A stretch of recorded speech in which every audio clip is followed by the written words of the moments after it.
I'm Mary from Crav and Properties. Do you know that if I sold the land to a client that is titled under C of O and the client doesn't go to the government to acquire governor's consent, the land will still be under the ownership of the initial person that registered the C of O. So today we'll be talking about C of O versus governor's consent. One thing about me is I will always bring you the tricks and tips of real estate. Understanding the difference between C of O and governor's consent will save a lot of investors from losing their investments. Now you'll be asking me, shall we say C of O, C of O? What is this C of O safe? C of O simply means Certificate of Occupancy. It is the first legal document issued by the government to show the ownership of land. It is issued to a particular person to show that this person is the owner of the land. It is usually, I think it has a duration of 99 years. Yes, it's not I think, it has a duration of 99 years. So in simple explanation, it shows like a confirmation that this person is the owner of the land and it is not under government acquisition. Now you ask me, what is governor's consent?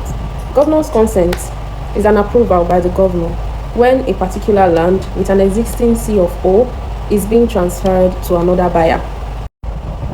So these are some mistakes investors do when purchasing a property. Most times when investors buy a property in, let me say, affordable price or affordable value, they tend to like overlook the documentation or the title on that property.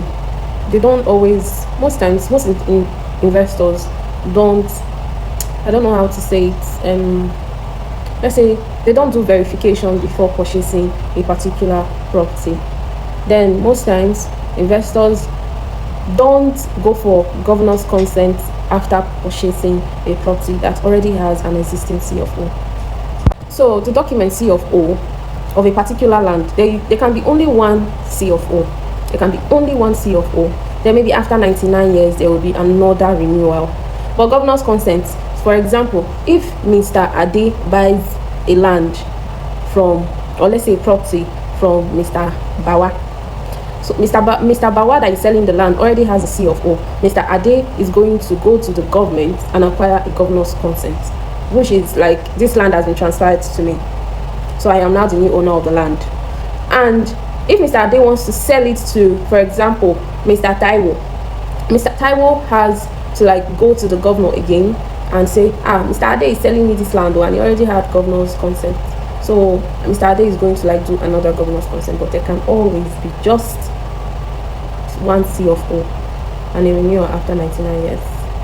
One thing about me is I will always tell my clients to verify land or property documentation. They should always pay attention to the survey plan, property documentation, and always make sure they work with trusted professionals. And lastly, I'll add, real estate is not about buying property. It's about buying property with the right documentation. Because buying property with the right documentation safeguards your investment. It ensures the security of your investment, so that you don't wake up one morning and the government has taken over your property, or maybe you get to start having disputes with another investor over one property. I'm Mary from Crav and Properties, and have a great day. Thank you.